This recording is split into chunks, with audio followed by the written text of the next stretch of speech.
The morning alarm in the Geneva research facility buzzed at exactly 6:30 as it had for the past 3 years. Dr. Rebecca Walsh rolled out of bed and stumbled toward the coffee machine, her mind already focused on the day's experiments with the new protein samples from Mars Colony 7. The lab was quiet at this early hour, just the way she preferred it. She could work without interruptions, diving deep into the genetic structures that might hold the key to better crop yields. Across the outer colonies dot through the large windows of her laboratory, the Swiss Alps gleamed under the rising sun.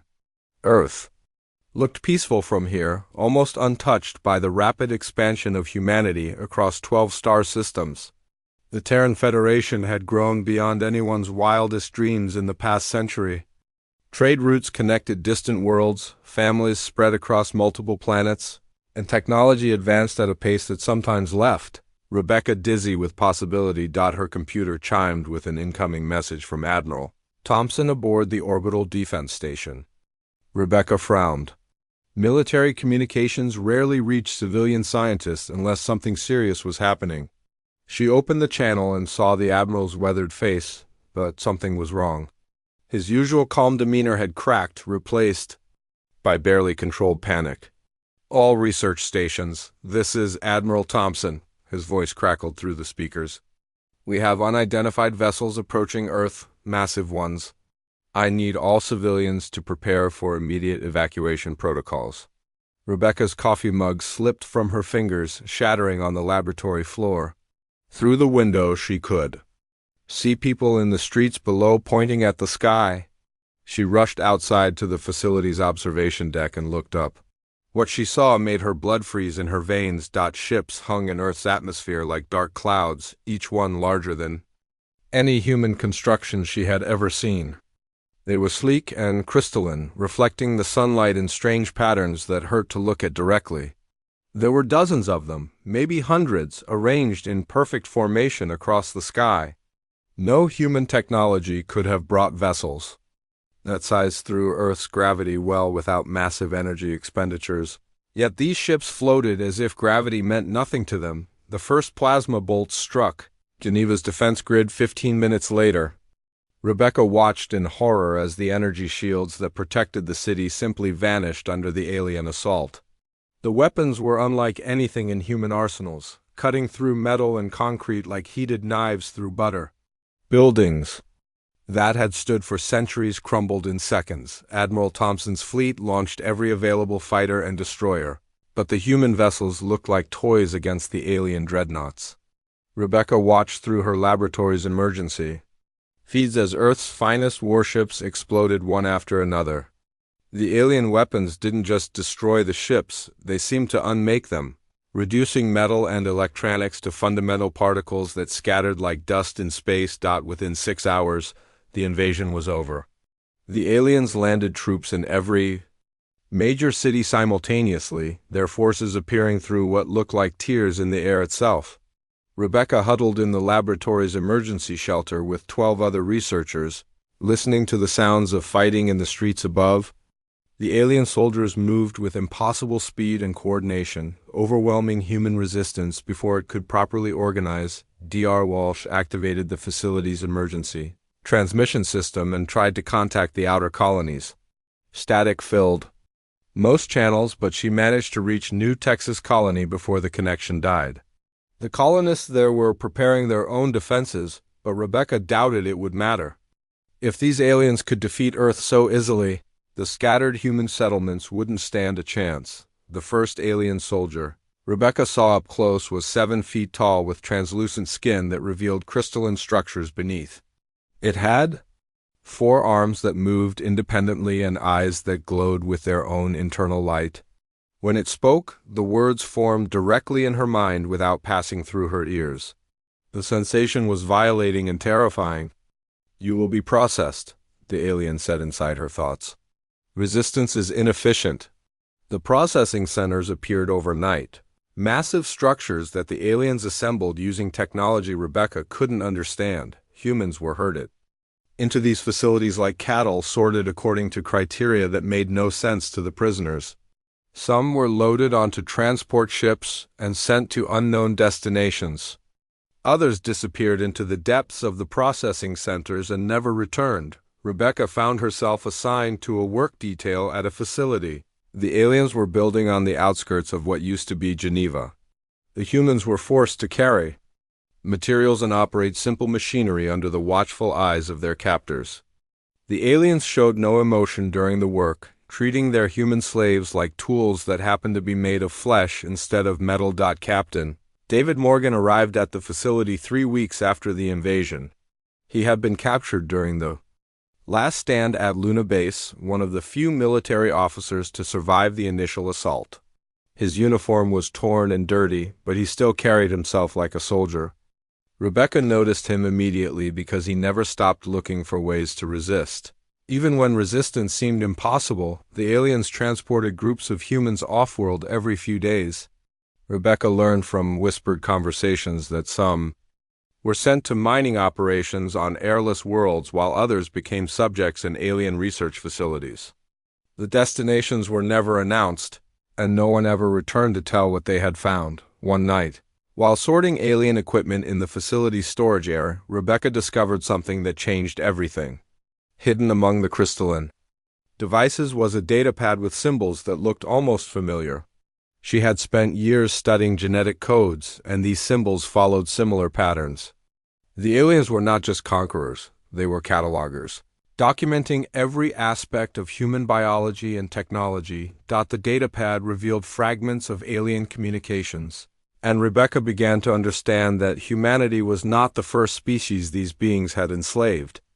There were references to dozens of other worlds, other civilizations that had been processed and integrated into something called the Caliph Empire. Humans were just the latest addition to a collection that spanned hundreds of light years. As weeks turned to months, Rebecca watched her fellow humans break under the strain of captivity. Some lost hope entirely and became hollow shells that followed orders without thinking. Others, like Captain Morgan, burned with anger that grew stronger. Each day she realized that the aliens had made a critical error in their calculations. They had conquered humanity's worlds and captured their people, but they didn't understand what they had really taken. The Caliph had enslaved humanity expecting compliance and efficiency. Instead, they had created 8 billion enemies who would never stop looking for ways to strike back. Rebecca began to plan, using her scientific training to study alien technology and Captain Morgan's military experience to identify weaknesses. The war was far from over, even though Earth had fallen. The Mercury mines operated in permanent darkness under artificial gravity fields that made every movement feel like swimming through thick liquid. Captain David Morgan had been working the extraction tunnels for 3 years, his hands permanently stained with the metallic residue that the Caliph prized above all other materials.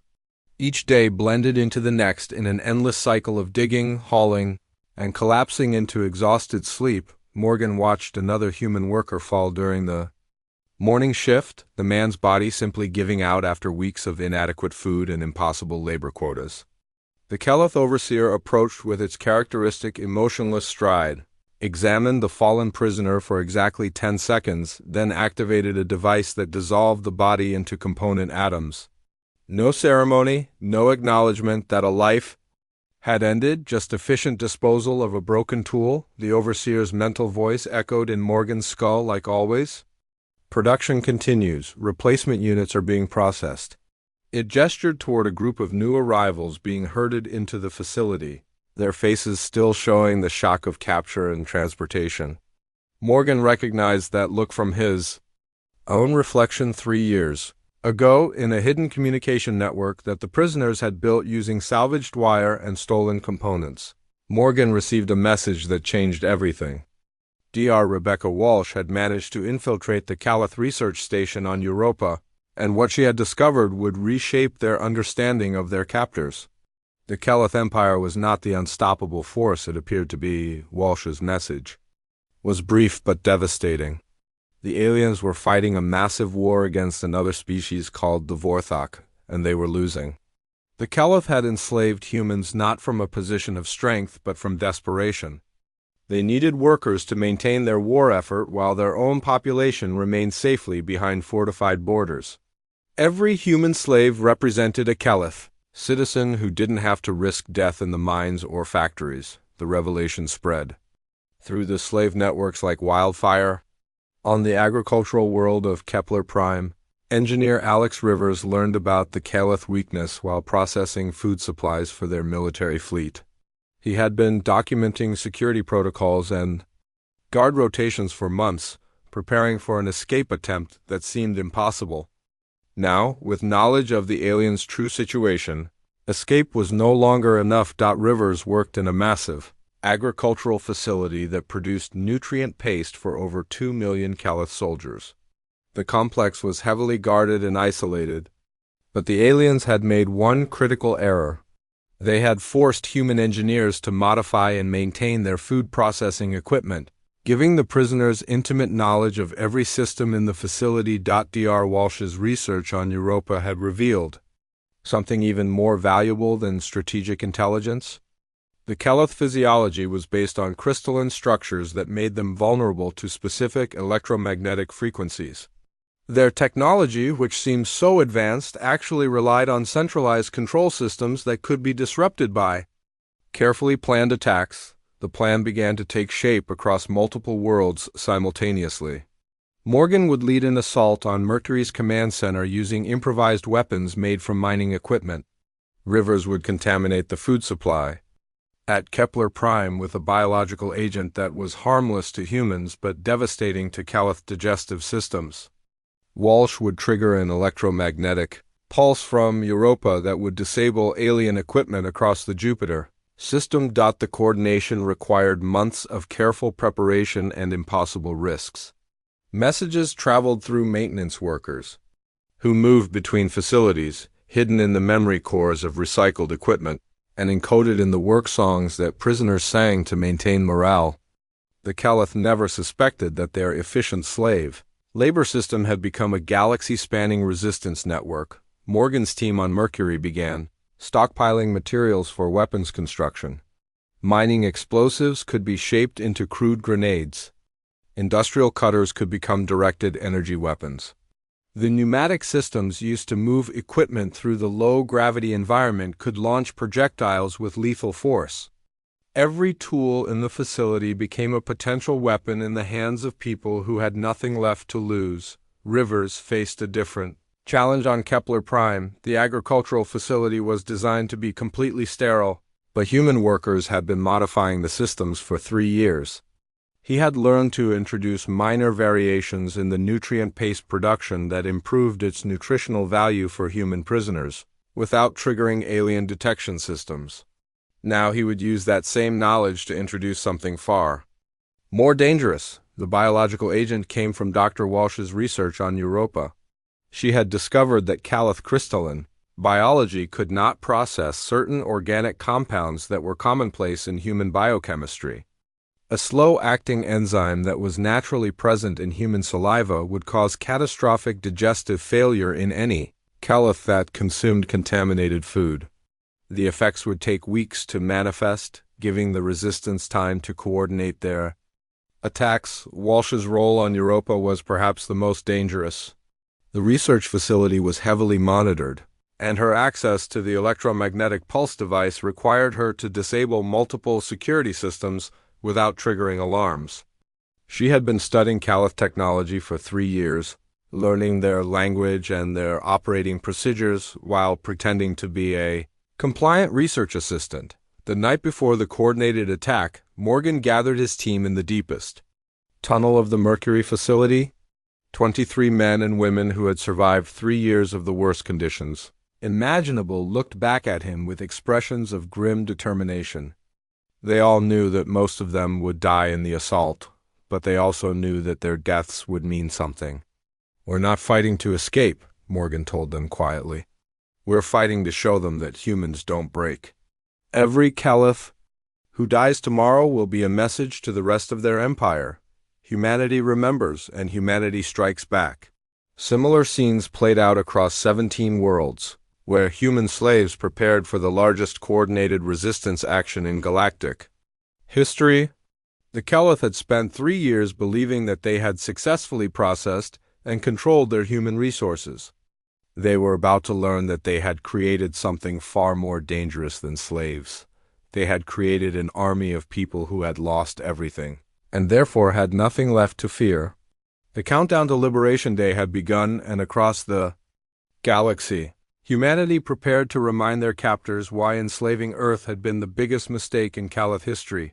The aliens had taken human worlds, human lives, and human freedom.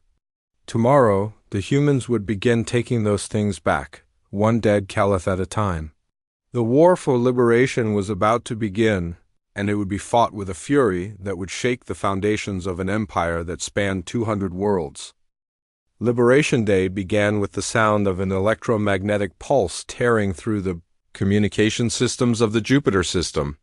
Dr. Rebecca Walsh had spent weeks preparing for this moment, studying the central control node in the Europa Research Facility until she understood every circuit and power relay. When she activated the pulse device, the effect was immediate and devastating. Every Caliph installation within 1,000,000 kilometers went dark simultaneously. The aliens had never planned for coordinated resistance from their slaves. Their security systems assumed that humans would act individually, desperately, without strategic planning. When every human facility across 17 worlds erupted in violence at exactly the same moment, the Caliph command structure simply couldn't respond fast enough to contain the uprising. Captain David Morgan led the assault on Mercury's command center with weapons cobbled together from mining equipment and stolen alien technology. His team moved through the facility's maintenance tunnels like ghosts, emerging behind Caliph positions and striking before the aliens could activate their personal shields. The improvised explosive devices made from mining charges were crude, but effective, and the aliens' superior weapons meant nothing when they couldn't see their attackers coming. The first Caliph Morgan killed fell with its crystalline skull shattered by a modified pneumatic hammer. The alien had been monitoring mining operations when Morgan's team burst through a ventilation grate directly above its position. The creature didn't even have time to broadcast an alarm before the improvised weapon reduced its head to glittering fragments on Kepler Prime. Alex Rivers watched the agricultural facility's security systems fail as Dr. Walsh's electromagnetic pulse reached their sector. The timing was perfect. Caliph guards who had relied on their advanced sensors and communication networks suddenly found themselves isolated and vulnerable. Rivers led his team through the facility's production areas, introducing the biological contamination agent into food supplies destined for dozens of Caliph. Military installations. The aliens fought back with typical efficiency, but their responses were designed for external threats, not internal rebellion. Their weapons could destroy starships and level cities, but they were poorly suited for close quarters combat in confined spaces against enemies who knew every inch of the facilities they were attacking.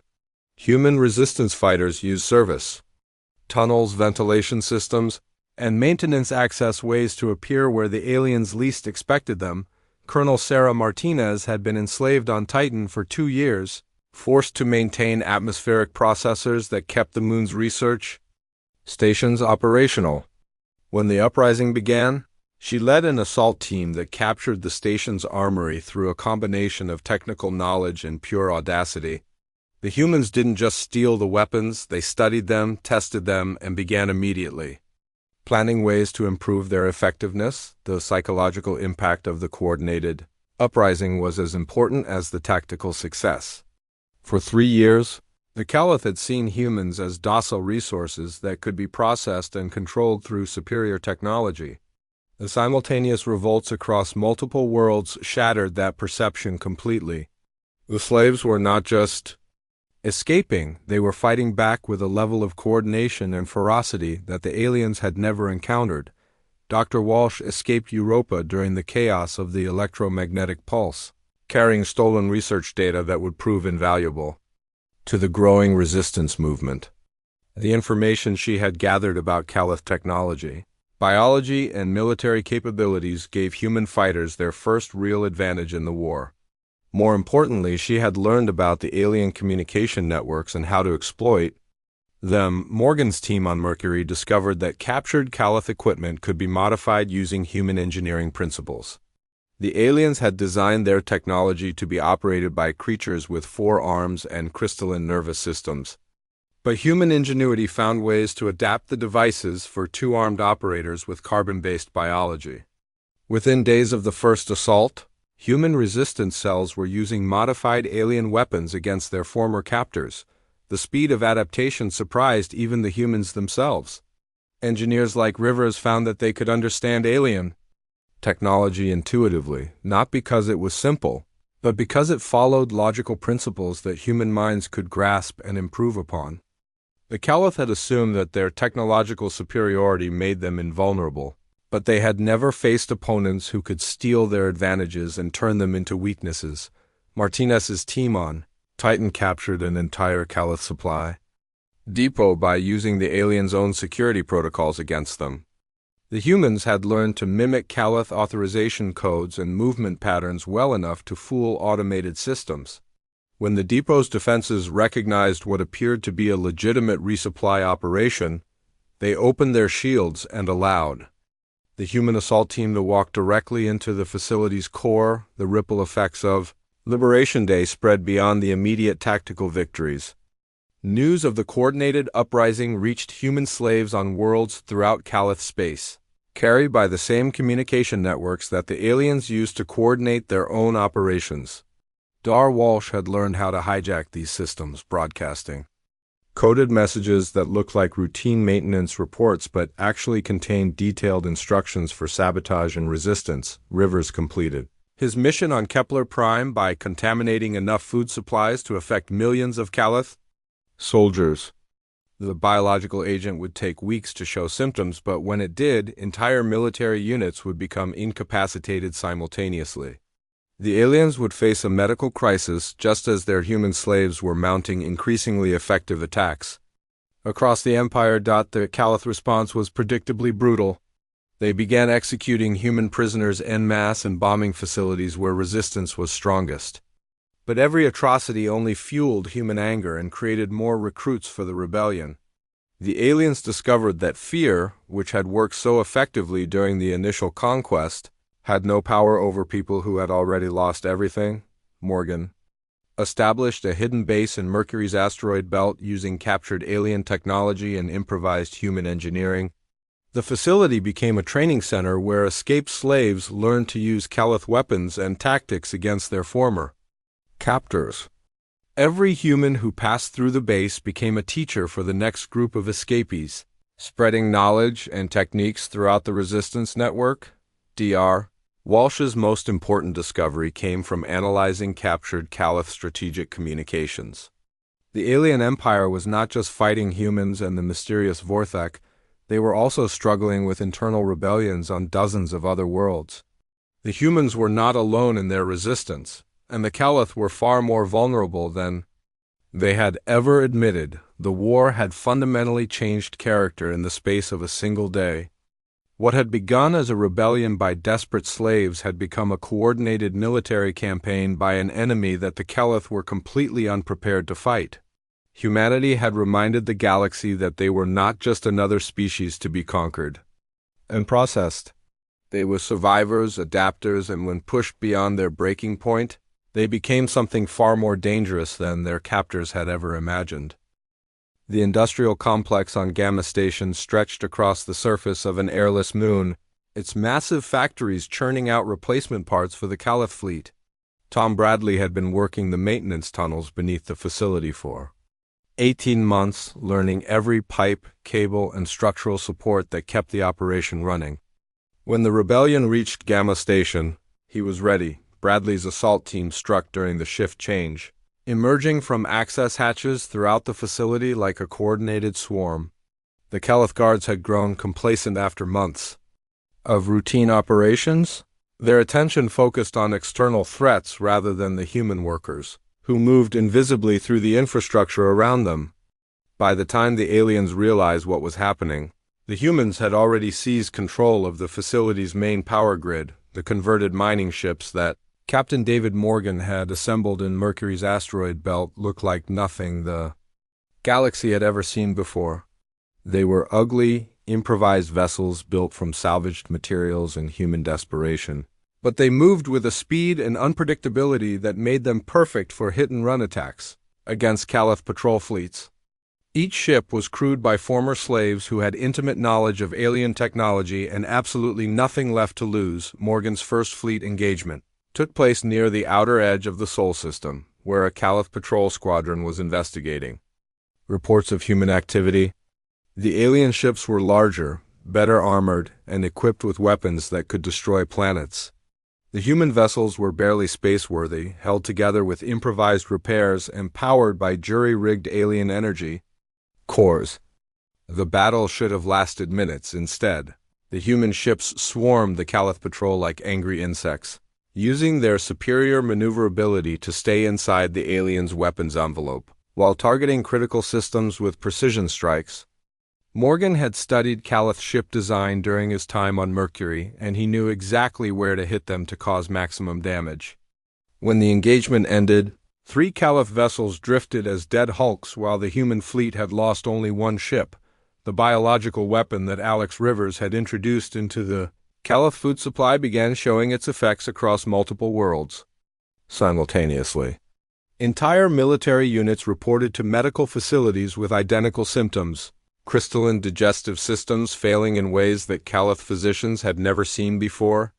The aliens' medical technology was sophisticated, but it was designed to treat injuries and diseases that affected their own species. A biological agent specifically engineered to target their unique physiology was beyond their ability to counter. Dr. Rebecca Walsh had established her hidden research base in the asteroid belt between Mars and Jupiter, using captured Caliph technology to develop weapons specifically designed to exploit alien weaknesses. Her team had grown to include dozens of escaped scientists, engineers, and military specialists who worked around the clock to turn human ingenuity against their former captors. The base became a center of innovation where desperate necessity met scientific knowledge to produce weapons that the Caliph had never imagined possible. The sonic disruptors were Walsh's first major breakthrough. Caliph physiology was based on crystalline structures that resonated at specific frequencies, and Walsh had discovered that the right acoustic frequency could literally shatter their bones from the inside. The weapons were crude by alien standards, but they were devastatingly effective against targets with crystalline biology. A human resistance fighter with a sonic disruptor could kill a Caliph warrior through its personal shields and armor. Colonel Sarah Martinez had taken her engineering expertise to Proxima Centauri, where she led a team that was systematically dismantling Caliph infrastructure across the star system. The aliens had built massive orbital facilities to support their operations, but every structure they created required human labor to maintain. Martinez turned that dependence into a weapon, teaching resistance cells how to sabotage critical systems in ways that would cause cascading failures weeks or months later. The computer viruses that Walsh's team developed were particularly effective because they exploited the Caliph tendency toward centralized control. The aliens managed their technology through interconnected networks that prioritized efficiency over security, assuming that their technological superiority made them immune to attack. Human programmers who had been forced to maintain alien systems for years knew exactly how to introduce code that would spread through those networks and turn Caliph ships and facilities against their own operators. Rivers led the assault on the Caliph Command Center on Proxima Centauri using tactics that no military academy in the galaxy had ever taught. His team approached the heavily fortified facility not as soldiers, but as maintenance workers responding to routine system failures that they had carefully engineered over a period of months. When the facility's automated systems recognized their authorization codes and granted access, the humans walked through the front door with weapons hidden inside equipment cases. The capture of the Proxima Centauri Command Center provided the resistance with access to the Caliph Strategic Communication Network. For the first time since the war began, humans could monitor alien military operations in real time and coordinate their own attacks with perfect timing. More importantly, they could intercept communications between Caliph commanders and learn about the true state of their war with the Vorthak. The intercepted messages revealed a picture of an empire in crisis. The Caliph were losing ground to the Vorthok on multiple fronts, their resources stretched thin by a war that had been going on for decades. The human rebellion had come at the worst possible time for the alien empire, forcing them to divert troops and ships from the primary conflict to deal with internal resistance. Every human attack made the Caliph weaker in their struggle against their primary enemy. Bradley's capture of the Gamma Station Industrial Complex gave the resistance access to manufacturing capabilities that transformed their capabilities overnight. Instead of relying on improvised weapons and captured equipment, human fighters could now produce purpose-built tools of war designed specifically for their physiology and tactics. The facility began churning out sonic disruptors, modified plasma weapons, and communication equipment that allowed resistance cells across the galaxy to coordinate their operations. The psychological impact of human success was spreading beyond the resistance movement itself. Other enslaved species in the Caliph Empire began to take notice of what the humans had accomplished, and reports reached Walsh's intelligence network of similar uprisings, starting on worlds where other conquered peoples had been held in bondage.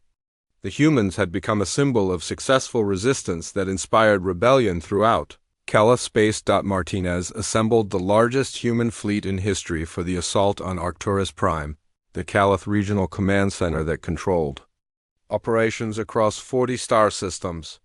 The fleet included converted mining ships, captured alien vessels, and newly constructed warships built at the Gamma Station facility. It was still outnumbered and outgunned by the Caliph defenders, but it was crewed by humans who had learned to fight with a fury that their enemies could not match. The battle for Arcturus Prime lasted for 3 days and marked the first time that human forces had defeated a major Caliph stronghold in direct combat. The aliens fought with the desperation of creatures who finally understood that their empire was crumbling. But their superior technology could not overcome human determination and tactical innovation. When the Caliph Regional Command fell, it sent a message across the galaxy that humanity was no longer just surviving their enslavement. They were winning the war. The captured facility at Arcturus Prime provided the resistance with intelligence that would shape the final phase of the conflict. The humans learned the location of the Caliph homeworld, the deployment patterns of their remaining fleets, and most importantly, the access codes that would allow human forces to penetrate the most heavily defended systems in the Empire. The war was entering its final stage, and humanity was ready to deliver the killing blow to the civilization that had enslaved them. The quantum crystal cascade weapon hung in the cargo bay of the converted mining ship, like a promise of vengeance 3 years in the making. Dr. Rebecca Walsh had spent months perfecting the device using captured Caliph technology and human engineering principles to create something that would have been impossible for either species working alone. The weapon targeted the quantum crystals that powered all Caliph technology, creating a chain reaction that would destroy entire fleets simultaneously. Walsh stood before the assembled fleet commanders, representatives from resistance cells across 40 star systems who had come together for the final assault on the Caliph homeworld. Captain David Morgan was there, his face bearing scars from 3 years of constant fighting. Colonel Sarah Martinez had brought tactical data from the Proxima Centauri offensive. Alex Rivers had arrived with intelligence about Caliph defensive capabilities gathered from captured communication networks. The Caliph homeworld of Thyrgen was a crystalline paradise that had never known war. For 1,000 years, the alien empire had expanded outward from this world, conquering and enslaving other species while keeping their own population safe behind layers of defensive systems that had never been seriously tested. The planet's surface was covered with cities that looked like they had been grown rather than built, spires of living crystal that reached toward the sky in patterns of impossible beauty. Morgan had volunteered to lead the ground assault on Thyrgen's surface, a mission that every tactical analysis said was hopeless. The planet was defended by weapons that could destroy incoming fleets while they were still light years away, and its surface installations were protected by shields that could withstand planetary bombardment. But the humans had learned something about warfare that the Caliph had never understood. Sometimes the impossible missions were the only ones worth attempting. The human fleet that approached Thyrgen was unlike anything the galaxy had ever seen. Converted mining ships flew alongside captured Caliph dreadnoughts that had been modified with human weapons and crewed by former slaves who knew every system aboard those vessels better than their original builders. The ships moved in formations that violated every principle of traditional space combat, spreading out and converging in patterns that made them impossible to target effectively. Walsh activated the quantum cascade weapon when the fleet reached the outer edge of the Thyrgen system. The effect was immediate and devastating.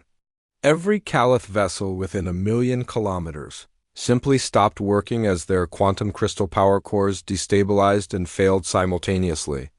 The defensive installations that had protected the homeworld for a millennium went dark in seconds, their century-spanning operational history ending with the flip of a switch built by the species they had enslaved. The Caliph government attempted to negotiate as soon as they realized what was happening. High-ranking officials broadcast surrender offers in a dozen languages, promising to return all human worlds and grant independence to every enslaved species in the Empire. The human response came from Dr. Walsh herself, transmitted on every communication frequency in the system. Her words were simple and final. "You should have thought of that before you enslaved us."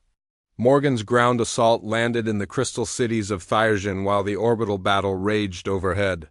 The Caliph had never fought a war on their homeworld, and their defensive strategies were designed for conflicts fought in deep space against conventional military forces.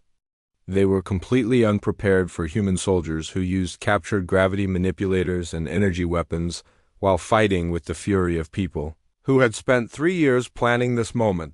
The street-to-street fighting in the crystal cities was brutal and personal.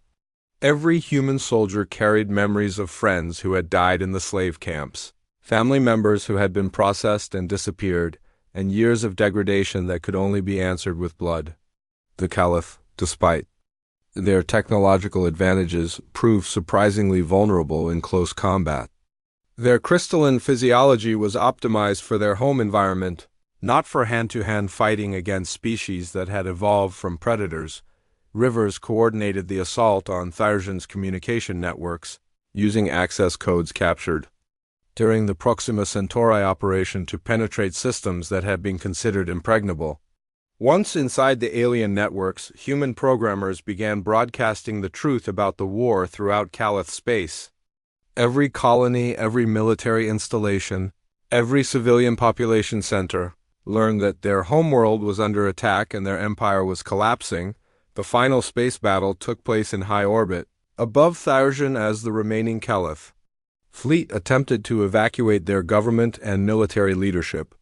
The human fleet had grown to include vessels from dozens of liberated worlds, each ship crewed by former slaves who brought their own reasons for hatred and their own skills to the fight. The aliens fought with the desperation of a dying empire. But it was far too late to change the outcome. Martinez led the assault on the primary government complex, a crystalline structure that rose from the planet's surface like a mountain of living light. The building had been designed to be beautiful rather than defensible, and human engineers found it surprisingly easy to breach once they understood its construction principles. The Caliph leadership had never imagined that enemy soldiers would walk through their capital city, and their security arrangements reflected that fatal oversight. The collapse of the Caliph empire was swift and complete once Thyrgen fell. Colonial governors throughout their territory either surrendered immediately or attempted to flee to neutral space as their authority evaporated. The Vorthak, sensing weakness, launched massive offensives that captured dozens of Caliph worlds. In the chaos following the homeworld's fall, what had been a galactic empire spanning 200 worlds became scattered refugee populations, fleeing in whatever ships they could find. Admiral Morgan, promoted from his original rank of captain, broadcast the final message of the war from the bridge of a captured Caliph dreadnought orbiting the ruins of their former capital. His words were transmitted throughout the galaxy, reaching every species that had heard of humanity's enslavement and liberation. Let this be a lesson to anyone who thinks humanity can be broken. We remember, we adapt, we overcome, and we never forgive those who mistake our kindness for weakness. The human species emerged from the ashes of the Caliph Empire stronger and more unified than they had ever been before. The shared experience of enslavement and liberation had forged bonds between colonies that had previously seen themselves as separate civilizations. Earth was free, the outer colonies were free, and the galaxy had learned that humanity was not a species to be underestimated or threatened, Walsh established research facilities throughout the former Caliph territory, studying alien technology and biology to ensure that humanity would never again be caught unprepared by external threats. The quantum cascade weapon became the foundation for a new generation of human military technology, weapons designed not just to defend human space, but to remind potential enemies of what had happened to the last empire that had tried to enslave. Earth's children, the Caliph survivors, scattered throughout the galaxy, carried with them the memory of what resistance looked like when it was organized, coordinated, and absolutely unwilling to accept defeat. Their former empire had possessed superior technology, vast resources, and the momentum of 1,000 years of successful conquest. None of it had mattered when faced with 8 billion humans who refused to stay enslaved. In the end, the galaxy learned that there were fates worse than death for civilizations that chose to build their power on the suffering of others. The Caliph Empire that had once enslaved humanity was gone, reduced to ash and dust by the very people they had thought to process and control. Humanity had proven that sometimes the prey becomes the predator, and when that happens, the hunt never truly ends until justice is complete.